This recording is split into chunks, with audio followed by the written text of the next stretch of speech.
dem leen ngeen abonné xamle seen la boo xamante ne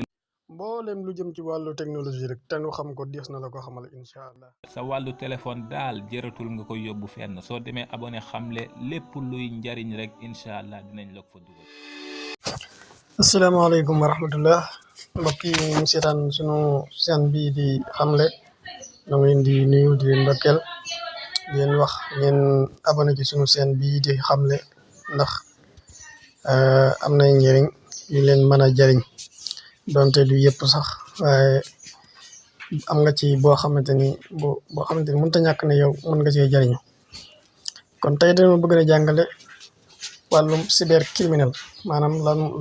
def ci ay leeral. tey dañoo bëgg di jàngale daal cybercriminel def ci ay leeral yu am solo ñoom ñooy ñan. kon jëmmi njàngale mi tey dañ ko teg ci ay poñ. benn bi mooy ana lan mooy seen histoire maanaam waa cybercriminel lan mooy seen histoire ba tax mu juddu daal ñu xam ko ak ban impact la def ci société bi. gannaaw loolu ñu dem daal di xool lan mooy cybercriminel buñ ci noppee daal di ñëw ci catégorie yi nga xamante ni moom la cybercriminalité am buñ ko wax ba noppi ñu daal di wax type de criminalité wala boog type de cybercriminalité yi am. kon loolu tamit lu jara xam-xam la. kon buñ ñëwee ci bisimilah barke Sëriñ Tuubaa kon buñ ñëwee ci maanaam jëmmi cybercriminel histoire am mu ne daal lien bu bon bi nga xamante ni moom lañ doon utiliser ci jamono maanaam ci saa buñ bëggoon a def benn piratage informatique ñu ngi ko documenté ci première fois ci atum 1970 bi nga xamante ni maanaam téléphone yi informatique yu njëkk yi dañoo mujjee doon benn cible benn jëmuwaay ndax expert yi nga xamante ni ñoo nekkoon en technologie te ñu leen di woowee ñaare fraudeurs ñoom dañoo trouver benn moyen boo xamante ni dañuy mën a fay appel maanaam appel yi nga xam ne moom la ñuy def ci longue distance maanaam ci distance bu gudd gannaaw ci ndimbalu benn série de code benn code boo xamante ne dañ koy jëfandikoo te mu doon série de code. waaye ñoom ñoo njëkk a nekk premier pirate yi nga xamante ni xamees na leen mooy les friqueuses ndax dañoo xereñoon ci wàllu technologie en 1970 te dañoo jàng maanaam exploiter benn système ñu mën a modifier matériel yaak logiciel yaak ngir loolu lépp daal dañ ko def ngir fexe ba gën a mën a sàcc temps de téléphone longue distance maanaam ngir mën a am lu ñu mën a woote daal maanaam voler du temps de téléphone longue distance. loolu nag dafa tax système informatique yi mujj nekk vulnérable ndax daanaka loolu lépp li ko waral rek mooy activité criminelle yi nga xamante ni moo ci am te gisoo ne woon sax maanaam jëmmi système yi dañoo nekkoon ay système yu complexe lool te ba noppi maanaam dañoo xaw a laal lool lu jëm ci wàllum cybercriminalité ñoom daanaka saa su nekk moom la ñuy jëfandikoo koo ci dem tey jii ci néegam nga dem maam ordinateur ma wax. kon bu ñu xoolee ba demee ba ci ay 1990 yooyu noonu benn projet bu ñuy wax opération Sainte-Ville moom lañu exposé te agent FBI ñoom ñoo nangu lu tolloog 42 ordinateurs ak lu tolloog 20 000 disquettes yoo xamante ni criminels yi dañ ko doon jëfandikoo ci ay objectifs yoo xamante ni ils sont illégalement interdits yoo xamante ni maanaam ci lu jëm ci wàllum carte de crédit ak service téléphonique ak yu mel noonu daal nga xamante ni lu leen may ñu mën a sàcc rek ba mën a gagner du temps ba noppi ba si maanaam gagner plus de minutes d'appel yu mel noonu faaw rek dinañ ko def. kon bu ñu xoolee jëmmi loolu moo amoon jamono jooju. kon bu ñu xoolee l'Electronic Frontier Foundation ñoom ñi ngi ko créé ngir lan dañ ko créé woon ngir fexe ba jàkkaarloog ñii nga xamante ni dañuy def ay menaces ci biir internet bi nga xamante ni dañuy yàq liberté publique yi loolu tax maanaam ñu teg benn kii boobu noonu nga xamante ni moom mooy jàkkaarloog ñii ndax jamono jooju jëmmi waa FBI ci ñoom da ci amoon ñoo xamante ni 100 agents du FBI ñoo xamante ni mbir mi da leen impliqué woon waaw côté loolu kon faaw rek ñu def lu toll ak ñaari at ngir gëstu leen ba tax ñu créé loolu l'Electronic Frontier Foundation kon loolu tamit lu ci am solo la te seen mission nekkul woon lu dul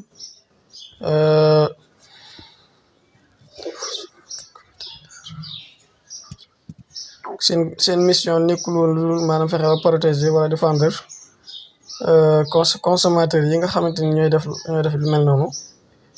jëm ci wàllum yi nga xamante ni dañoo illégal jëm ci wàllum yii nga xamante ni dañoo illégal jëruñu yoon kon loolu nag moom mujj daal di tijji benn porte ci hacker yi tàmbalee judd nga xamante ni tey jii ak maanaam navigation anonyme nga xamante ni da ngay dugg ci internet di naviguer privé nga xamante ni avec privé kenn du xam ne yow yaa ngi ci biir nga xamante ni foofu noonu daanaka ci loolu ci la ñuy basé woo ba mën a seen service illégaux yëpp rek daanaka foofu dañ koy mën a tasaare grâce à lu jëm ci wàllum ay navigation anonyme ak yu mel noonu kon loolu daal moom moo ci ëpp solo ndax li mu mujj sax mooy jëmmi crime ak cybercriminalité moom dañoo mujj doon benn problème boo xamante toujours dafay gën a am progression ci biir société bi kon loolu moom boo xoolee dem ci lu jëm ci wàllum web public comme dans le dark web nga xamante ni ñaare foofu la cybercriminels yi di gën a nekk ñoom foofu noonu dañuy difficile lool pour ñu localiser leen pour ñu xam leen yu mel noonu waaw léegi nag buñ xoolee impact bi mu def ci société bi mooy maanaam def gi mu fi def benn menace majeure boo xamante ni utilisateur internet yi léegi fi mu toll dootuñ amati dalam xel te buñ xoolee millions d'informations yoo xamante ni dafay jógee ci ay utilisateur dañ koy sàcc rek ñoom loolu jëm ci wàllum ay information bancaire ak yu mel noonu xel yooyu yëpp rek dañ koy sàcc loolu tax maam président bu ñuy wax Gianni Rometty moom dafa décrit daan ne cybercriminalité moom mooy menace bi gën a ngand ci liggéey bu ne ci secteur bu ne ci entreprise bu nekk ci àdduna bi kon loolu moom mooy kii bi histoire bi ak kii bi impact bi kon xoolee nag dañuy gis ne lan mooy cybercriminalité moom la ñuy laaj fi mu toll nii kon cybercriminalité dañuy njëkki leen mooy li dafa gën a développé ci àdduna bi ba tey jii ndax criminel yi nga xamante ni ñoo nekk ci World Wide Web mooy WWW dañuy exploiter information personnelle yu internet yi ngir seeni njëriñ kese dañuy utiliser ay li ñu wax dark web ngir di jënd ak jaay ay produits ay services yu illégaux yoo xam ne jarul benn yoon kon nga xamante ni maanaam même sax léeg-léeg sax dañuy mujj am ay information yu classifié jëm ci wàllum gouvernement bi maanaam ba dem ba gouvernement sax ngay am ci moom léeg-léeg ay information te loolu buñ xoolee cybercriminalité dafa loolu da ko may mujj maanaam am benn ampleur bu kawe ndax buñ xoolee 5 dernières années yi l'évolution de la technologie ak accessibilité bi nga xam ne moom croissante bi nga xam ne moom la technologie am technologie intelligente yi dañuy signifier dañuy wane ne kon nag am na point d'accès au domicile des utilisateurs à exploiter yu bëree bëri yoo xam ne am na yoo xam ne mën na leen exploiter am na ay jaar ay yoon yoo xam ne mën na fee jaar ba exploiter maanaam utilisateurs yi rek kon bu ñu xoolee maanaam daal nekk na problème boo xamante ni foo jëm rek wa xalaqnaa min kulli shay'in zawjayni loolu moom moo ci am cybercriminel cybersécurité bu ñëwee ci qu'est-ce que la cybercriminalité dañ ko définir ne benn crime la boo xamante ni kañ lay mën a doon crime mooy saa bu benn ordinateur nekkee benn objet de crime maanaam ordinateur boo xam ne li ko tax a jóg rek mooy li jëm ci wàllum crime maanaam li jëm ci wàllum xeeti jëfi crime nga xamante ni dañ ko utiliser pour def ay jëfi jubadi kon bu ñu xoolee fii benn cybercriminel mën naa utiliser ab appareil ngir accéder ci ay informations yu personnelles ci jëm ci benn utilisateur wala boog ay informations yu confidentielles yoo xam ne maanaam dafa professionnel jëm ci wàllum liggéey wala boog ay informations yu gouvernement bi sax gouvernemental wala boog désactiver benn appareil complètement léeg-léeg da ngay jékki-jékki sa maanaam loolu dafay faral di am nga jékki-jékki yow sa téléphone rek dootoo ko mën a jëfandikoo dootoo ko loo manipuler du dox da nga di ñoom ña nga ci biir te lu jar a moytu la te dinaa ci joxe solution. kon ñu ñëw ci catégorie yi crime yoo xamante ni moom li ko tax a jóg mooy lu jëm ci wàllum pirater réseau yi lu mel ne ay réseau la nga dem pirater réseau sangam wala réseau sangam wala ay appareil. beneen crime bi fi ñu ko jëmale mooy lu jëm ci teg ay dispositif ngir participer ci ay activités criminelles kon yooyu ci bon la ñaare virus bi ñuy jëfandikoo ay virus bu fekkee maanaam crime bi nga xamante ni maanaam wàllum réseau ak wàllum appareil moom ca lay kii moom wàllum virus lay jëfandikoo wàllum virus malware ak attaque DDoS bu fekkee nag maanaam crime bi nga xamante ni moom dafay participer ci ay activités criminelles ñoom lu jëm ci wàllum ay phishing emails yooyu lay jëfandikoo ay cyber stalking wala boog cyber harcèlement ak vol d'identité maanaam tey jii bu fekkoon YouTube la kenn gis chaîne bee daan ne chaîne bee kat dox na man nag sama chaîne doxut xaaral ma nuróole ko sama chaîne loolu waa YouTube dañ koy tere. jëw ji par exemple daan ne cybercriminalité dafa divisé wu dafa xaajale ko ci kon dafa xaajale ko ci ñetti grande catégorie yu am solo lu mel ne cybercriminalité individuelle ak cybercriminalité contre la propriété et la cybercriminalité gouvernementale kon loolu lu mel 3 la waaye daanaka may soo ko tënk ci 2 rek ci ñaar type de méthode yi nga xamante ni moom la ñuy jëfandikoo bu ñu xoolee bu fekkee cybercriminalité contre la propriété moom ñaare li ko tax a jóg mooy benn cas la boo xamante ni cas réel bu am boo xamante ni benn criminel mooy am ay coordonnées jàmbur waaye de façon illégale maanaam lu mel ne coordonnées bancaire wala carte de crédit d'une personne nga xamante ni pirate bi dafay sàcc mboolem coordonnées bancaires yi nga xamante dañ mën a am accès bu am solo ci moom di mën a def ay achat en ligne te moom sax du ko yëg wala boog di sànni ay arnaque yoo xamante ni moom la ñuy wax ay phishing email su mel noonu moo tax ñaare léeg-léeg site yi ngay dugg taaru lool defe na ma am nangam ngay dugal say information personnelle dara wóoru ci kon buñ xoolee jëmmi ñooñu mën nañoo utiliser benn logiciel malveillant mën logiciel bu bon daal boo xamante ni ngir maanaam bëgg accéder ci benn page web boo xamante ni ay information yu confidentielle comme maanaam sa page Instagram sa paramètre ñu mën a accéder foofu noonu yu mel noonu bu fekkee nag maanaam catégorie individuelle bi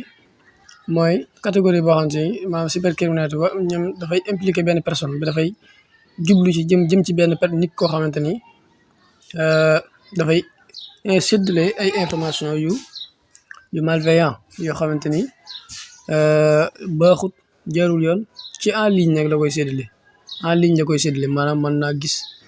nit koo xamante ni da koy harceler fexe ba jël ay photo am ak nangam yëpp rek tasaare ko ci internet bi kon loolu tamit daanaka benn xeetu cybercriminalité rek ndax cyber daanaka mën nañu ko wax cyber harcèlement wala boog di tasaare yenn kii ci moom yu doy waar daal bu fekkee nag maanaam beneen bi gouvernement bi maanaam cybercriminalité boobu noonu moom mooy bi gën a néew bin gën a néew a gis ndax gouvernement dafa am sécurité waaye moom mooy bi gën a danger moom mooy bi gën a grave moom mooy bi gën a grave loolu tax boo xoolee rek fan yee Pegasus bi nga xamante ni maanaam naka Macron ndeysaan moom ñoo ngi ko doon kii ci suuf te moom yëggoon nga xamante ni loolu benn affaire la te loolu genre cybercriminalité rek donte ay pexe la ngir xam jël ay champ waaye lépp cybercriminalité daanaka moom lañ koy tuddee kon donc crime boobu daal ñaare sax maanaam li ñu koy faral di woowee mooy cyberterrorisme ndax moom li ko tax a jug mooy saa bu ñëwee dafay pirater site web yi nga xamante ne moom la gouvernement bi am comme gouvernement bi ak gouvernement Sénégal am na site bu ñuy wax mesre.gouverne.sn yu mel noonu waaye ñu ñëw rek jóge fële daan ne boobu laa bëgg a pirater te site yooyu dañ koy haute sécurité kon wala bokk ay site militaire jëm ci wàllum site des police am naa ci ku ma ci dégg mu ne ba mu demee ba dugg ci système police rek dañ koo jàpp ak yi demel ne yooyu daal nga xamante ni moom ñaare ñu koy def ay terroriste la ñu doon terroriste wala bokk ay gouvernement yoo xam ci ay ennemi la comme li xewoon diggante Pegasus ak beneen réew dama ko fàtte nga xam ne waxuma Israël waaye beneen réew boo xam ne moom moo ko def Macron kon ñëw ci type de cybercriminalité yi nga xam ne moo am type de cybercriminalité yi nga xam ne moo am bu njëkk bi mooy la ñuy wax les attaques DDoS yi ko tax a jóg mooy fexe ba rendre benn service boo xamante ni en ligne lay doxee nga rendre ko indisponible nga fexe ba service boobu dootu doxati kenn dootu ko gisati détruire réseau bi complètement nga submerge ci benn site de trafic boo xamante ni ay diverses sources les kii nga xamante ni grand réseau périphérique yi nga xamante ni moom la ñu infecté ñaari li leen tur yu leen di woowee mooy ay botnets ndax ay grand réseau de périphérique leen te botnets yooyu nag da leen a créé defaale ci ay logiciel yu malveillant yu bon yoo xamante ni ci ordinateur yi utilisateurs yi lañ koy sànni kon buñ xoolee pirate informatique bi maanaam dafay pirater ensuite système bi saa boo gisee ne maanaam réseau bi mi ngi nekk en panne kon boobu di bu bon kon ba tey mi ngi leeral ne botnets yi maanaam ay réseau d'ordinateur la yoo xamante ni maanaam botnets ay réseau d'ordinateur la yoo xamante ni maanaam da leen di contrôler de manière externe nga xamante ni ab pirate mën na ko kii à distance daal du jar muy toog muy ñëw ci ordinateur bi gi même waaye dañuy envoyé ay lu jëm ci wàllam ay spam boo xoolee sa email sax di nga ko gis ay xeeti spam wala boog ay attaque yoo xam te ni attaque d'autres ordinateurs yoo xam te ci botnet yi ci lay jógee kon loolu di li jar lu bàyyi xel waaye mënees na leen utiliser tamit ngir maanaam agir en tant que virus wala boog di def ay tâches yoo xamante ni yu malveillant yoo xamante ni saa boo ko bësee rek dañ lay mën a pirater wala saa boo ko laalee yu mel noonu moo tax daanaka ñaari saa bu lay yónnee ay xeeti publicité ak yooyu yëpp jërul nga koy laal jërul nga koy surtout ma publicité yi nga xamante ni moom publicité yu yomb yooyu nga xamante ni dañ koy defar ba mu yomb naan la boo ko defee am iPhone nangam day ndagate benn waay bu mel na benn waay rek moo toog fële yor bu ordinateur am mën a modifier mën a defar rek bu ko defee ne yow mi xam da nga bëgg addina lool ndeysaan am yi nga yaakaar ne loolu daa mën a ne léegi na ñëw ci vol d'identité cybercrime bi nag moom dafay am saa bu benn criminel amee accès ci ay information yu personnel boo xamante ni ci benn nit ngir sàcc xaalisam wala boog accéder ci ay information confidentielle am wala boog participer ci benn fraude fiscale wala boog participer ci benn fraude à l'assurance maladie loolu lépp maanaam ñoom sax ndeysaan wàllu maladie sax dañu moom bayun fenn daal léegi nag nga xamante ni mën nañoo ouvrir benn compte téléphonique wala boog internet ci sa tur yow wala boog utiliser sa tur yaa ngi xeetu vol d'identité boobu ma doon wax ci YouTube rek utiliser sa tur ngir planifier benn activité criminelle rek di réclamer ay aide ay ndimbal yoo xam ne ci gouvernement bi moo la koy jox nga xamante ni dañuy mën a pirater sa mot de passe yeeg mot de passe de l'utilisateur maanaam dañuy mën a récupérer mboolem information personnelle yi nga xamante mu nekk ci réseaux sociaux yi nga xam ne dañuy mën a envoyer aussi ay email de phishing yoo xamante ni email yi bon la boo ko bësee rek ñu pirater la moo tax daanaka du caagi ne yow loo gis da ngaa war a ne tekk lii lu mu doon ba noppi lii lu mu doon donte WhatsApp message la waaw WhatsApp bala ma bës WhatsApp maanaam bala ma bës message bi WhatsApp lii lu mu doon bala maa aimé bala maa abonné bala maa nangam lii lu mu doon ba noppi ndax am na njëriñ ndax wóor na ndax nangam ak nangam yu mel noonu kon donc loolu mooy xalaat bi nga xam ne moom la africain war a xalaatee waaye ñëw rek gis ne maanaam xaalis fukki fan maanaam wala ñu ne la maanaam bis bu set fukki dërëm loolu moom nga yaakaar ne yow buñ la ko waxee war nga ko gëm ak tubaab ni mu nayee nga xam ne 15 nga am ko ci moom rek problème moo tax yëpp daanaka dafa jar a moytu am na lu ñuy wax ne cyber harcèlement mooy li ñuy wax cyber stalking ci anglais crime bi nag moom ñaare benn harcèlement en ligne la moom moo ko tax a jóg nga xamante ni fexe ba bu fekkee maanaam ndeysaan utilisateur bi dañ ko soumettre benn nombre de messages yu bari en ligne wala boog par email nga xamante ni dañ koy harceler di ko envoyer ay email di ko harceler ay message nga xamante ni ñaareel si ëpp cyber harceleur yooyu noonu ay réseaux sociaux dañuy jëfandikoo ay site web ay moteur de recherche lépp rek ngir inspirer sa ragal ngir fexe ba yow moom nga ragal ki lay harceler ba lu mu la laaj rek nga jox ko loolu lépp nga maanaam fi mu toll boo xoolee mboolem cybercriminalité yëpp rek maanaam koppar rek moo nekk ci gannaaw ngir am koppar waaw nit ñi mën jaaxal nañ noonu koppar addina dong moo leen tax ñi def yëpp yu ban yëpp koppar rek kese amul leneen amul ne nit ki da koy def na ngir ne kii daa am moom problème koppar rek ka tax kon maanaam moo lay wan ne nit ñi léegi fi ñu teg xaalis teguñu fa yàlla ba tax na cyber harceleur mi maanaam da koy xam maanaam buy harceler kenn da koy xam day fexe ba xam ko xam ay coordonnées li mu la waxoon rek ci gannaaw xam ay coordonnées personnelles am yu mel noonu nga xamante ni mën naa am sax benn xaritam boo xamante ni ñaari àndoo yi bon yi rek fexe ba xam ne yow xamal ma numéro am ak xamal ma nangam ak yu mel noonu moo tax maa ngi fi doon jàngale naan yéen jigéen ñi nga xamante ne xamoo leen lu jëm ci wàllum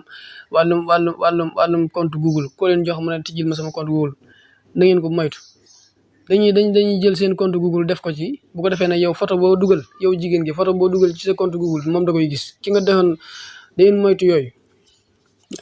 jigéen ñi ko dàq moom góor ñi moom xam nañ ci am ñun góor ñi xaw nañ ci am tawfeex waaw kon bu ñëwee ci l'ingénierie sociale ba tey benn type de cybercriminel la kon moom li ko tax a jóg mooy fexe ba def ay manipulation psychologique yoo xamante ni liñ ci jublu rek mooy fexe ba jëf la jëfi escroquerie rek maanaam fexe di jaay maanaam xel mu neex ak mel noonu di la manipuler te criminel yi ñaare dañ lay jékki-jékki rek maanaam contacter la directement mooy ñi doon defaa Tigo rek waaw xamoo nan ñi doon kii naan ñu nun la waa Tigo nun la waa Wave fa yu ma xamul loolu fi mu toll nii beneen xeeti yoon la pour dara ngir gagner ci maanaam si gagner sa confiance bu ko defee maanaam bu ko defee ñu tàmbalee di joxante yow ay wax bu dee ku woyof boppam nag nga xamante ni moom ndeysaan bu la waxee 1 million ngi nii nga waddet bëgg adduna ba tar lool fàtte yàlla fële bu ko defee nag ndeysaan mu mën a naan sab yuuru nag ngay wëndëng gi kon loolu moom loolu moo ci am solo ndax dañuy fexe ba am confiance ci ba nga am confiance ci ñoom di la wan ne man dëgg lay wax léegi nag saa boo demee ba tàmm ba fourniral leen mboolem sa information yi nga xam si moom lañ soxla woon rek doo leen gisati mukk sax doo leen gisati doo leen déggati fenn kon ñaare loolu tamit lu ci jar a bàyyi xel ndax moom gannaaw ñoom ci côté wàll bu nekk lañ ne war ngeen leen di moytu bu baax a baax am na lu ñuy wax les PUPS moom la ñuy wax ay potentially unwanted programs wante moom la ñuy wax programme potentiellement indésirable mooy ay programme yoo xam si yu bon yu baaxut te programme yooyu ñaare maanaam benn type de logiciel la waaye type de logiciel malveillant boo xamante ni mboolem di logiciel boo xamante ni yow mënta ñàkk ci sa système dañ koy dindi xam nga loolu bon la ñoom ñooy toog fi ñu toog dindi ko te yow doo yëg dara ñëw rek tàmbali taal ordinateur bi ne tekk karar nga bës souris bi di dem fenn nga xamante ni lu jëm ci wàllu moteur de recherche yi nga xam si mënta ñàkk ak application per télécharge yi yooyu yëpp fi ñu toog mën nañ koo dindi te yow doo ko yëg te yooyu buñ koy dugal mën naa ànd ak ay logiciel espion wala publicitaire yi ma doon wax léegi nga xamante ni day publicité dafay kii lool maanaam taaru bu ko defee nag war la ci loo xamante ni naan la boo defee lii boo defee laa doon naa fi jàngale nan ngay xamee benn site bu xam wóor naam wóor njëkk nga cee dugg loolu jàngale woon naa ko kon donc lu jar a bàyyi xel la kon loolu li ñu ci mën a moytu rek mooy fexe ba am antivirus nga def ko ci sa ordinateur te ñaare sax doo gis ordinateur boo xam si mucc ndax ñoom la ñuy jàkkaarloo am na ci beneen bi wax les phishing mooy email phishing yi ma doon wax benn xeeti attaque la boo xamante ni moom ay pirate informatique ñoom ñooy envoyé ay pièces jointes wala bokk ay URL maanaam ay lien yoo xamante ni lien yu bon yu baaxut yoo xamante ni boo ci duggee rek ñu mën a accéder ci sa compte wala bokk ci sa ordinateur kon loolu jar a bàyyi xel ndax cybercriminel yi moom toujours dañuy gën a déterminé wu ci ay di la yónnee ay nombre de ces emails yoo xamante ni maanaam yoo xamante ni lépp rek ngir bëgg la pirater te ñaare maanaam nombre d'emails yi duñ leen signaler comme spam bu fekkee am na ci yenn email yoo xamante ni da leen signaler waa Google da leen signaler directement comme spam léegi comme maam yoo xamante ni moom maanaam amul benn njëriñ daal yoo xamante ni moom foofu la leen denc rek kon loolu maanaam utilisateur yooyu noonu dafa mel ne kon da leen di piéger ci ay email yoo xam si dañuy defe ne maanaam mën nañoo changer seen mot de passe ak wala def maanaam mettre à jour seen i information de facturation wala jëm ci yooyu nga xamante ni loolu lépp bu yow boo koy def yow yaa ngi jox accès maanaam ci criminel bi mu mën a am ci yow accès bu wóor a wóor. amaan na beneen boo xam ne contenu interdit wala illégal lañ koy wax moom boobu maanaam criminel yi dañuy partager wala boog dañuy distribuer ay contenu yoo xamante ni daal moom baaxul ci gis-gis te mënees na leen a considérer comme yoo xamante ni dañoo pénible lool maanaam yoo xamante ni c'est-à-dire bon ba foo ko takk ak bonam wees na ko nga xamante ni maanaam mën naa jëm ci wàllum activité yu bon yooyu rek wàllum yooyu noonu rek su ma ko waxee rek mën ngeen ko xam ay vidéo yoo xamante ni wàllum violence lañ ciy def ak yeneen activités yi criminelles yoo xamante ni ay contenu illégal moom lañ ci kii te loolu contenu illégal yooyu dañ ko jëmale fenn mooy lu jëm ci wàllum terrorisme wala bokk exploitation d'enfants nga xamante ni loolu lu bon la te dafa exister ci internet waaye tamit dafa exister ci dark web rek mooy internet mooy maanaam internet bu ñuul daal loolu lañ koy wax internet bu ñuul nag moom xam ngeen ne li muy firi baaxut lu ñuul nag buñ ko waxee mooy benn réseau boo xam si anonyme maanaam yow fi mu toll nii mën nga fay nekk te kenn du la xam waaw léegi escroquerie en ligne yi maanaam ñaare moom li ma doon wax rek ci publicité yi c'est xeeti publicité lay doon yoo xamante ni wala boog ay spam yoo xamante ni dañuy ànd ak ay promesse naan la boo defee nii dinañ la may nangam ak nangam dinañ la jox nangam ak nangam yu mel noonu wala boog ay offre yoo xamante ni maanaam maanaam dañ koy monter boo xamante ne ay dara du ci dëgg rek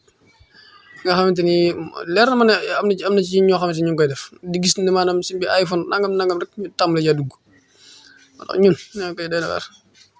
te dañ ñaare foo leen fekk dañuy rafet lool sax dañuy nekk ay publicité yu rafet semble vrai mel ne dëgg daal xamante ni saa boo ci cliquer rek yow moom virus ba dugg na sàcc na say information am na ci beneen bu ñuy wax kits d'exploitation moom tamit lu jar a bàyyi xel la ndax buñ ko waxee mooy ay pack d'exploitation lañ koy wax ñaari ay programme la yoo xam ne dañ ko automatiser maanaam nekkul manuellement waaye dañ ko automatiser xam ne du jar sax ñu fi nekk naan dañuy def dara ak dañ ko automatiser dañ koy jëfandikoo ñu koy jëfandikoo mooy attaquant yi nga xam ne dara taxul ñu koy jëfandikoo lu exploiter ay vulnérabilité koni yi nga xamante ni maanaam ci dafa nekk ci ay système wala ay application ndax mën na leen a jëfandikoo ngir sànni wala boog ngir am lu ñuy def loo xamante ni ay attaques yu ñu def waaye de façon secrète ba saabu victime yi saabu nit ñi di naviguer ci internet te loolu li ko tax a jóg mooy fexe ba télécharger exécuter yenn type de logiciel malveillant yi te loolu ñaare benn bug lay def dans le code d'un logiciel nga xamante ni lépp dara taxul ñu def ko ngir lu dul maanaam ñu mën a jël contrôle sa ordinateur da ngay jékki-jékki sa ordinateur dootu mën dara dootu ne tekk rek ndekete boobu ña ngay def la ñuy def ñoom kon ay outils la yoo xamante ni dañ leen a waajal te nga xamante ni ci criminels yi dañ ci mën a jaar di jënd en ligne di ci utiliser bépp nit koo xamante ni rek moo lañ bëgg a lutter contre ci lu jëm ci wàllum ay information personnelle yu mel noonu dañ koy kii te ñaare toujours dañ leen di mise à jour régulièrement di leen di beesalaat di leen yeesalaat bu baax nga xamante ni maanaam dañuy saa su nekk dañuy disponible ci forum de piratage yi nga xam ne moo nekk ci web moo nekk ci internet. léegi nag man solution personnelle bi mu leen si jox mooy